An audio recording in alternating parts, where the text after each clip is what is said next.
I leaned over to our translator and I just kept looking at this woman. I said, I know that I know her, but I could not put the story together. And I asked her, I said, please ask her if she has ever been imprisoned for her faith. And so she said yes. And I said, would you ask her to share her story?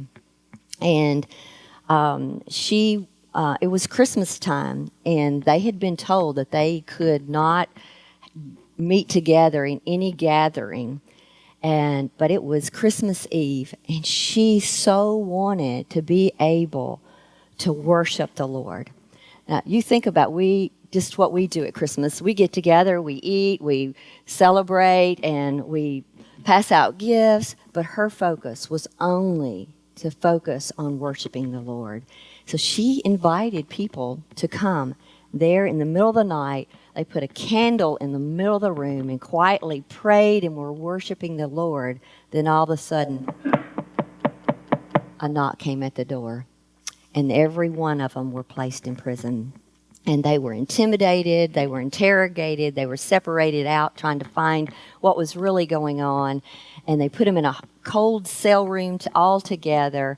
And eventually, every day they would just continue to worship and praise the Lord. And it was like sort of like Paul and Silas in jail. They'd come in and tell them to be quiet. And she was bold. She would just look at them and she would say, you may try to silence our mouths, but you'll never silence the worship in our hearts.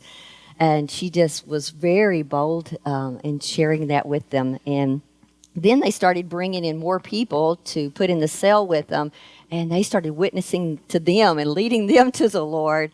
And eventually, they released them all. But it was just the fact that we think, we take our freedom so for granted here. And just the simple fact that we can gather together in our home and pray and worship the Lord. And there, they put their lives at risk. Nancy, when I am with these women, I tell you, my faith is challenged to the core to really know what would I do if I were in that situation.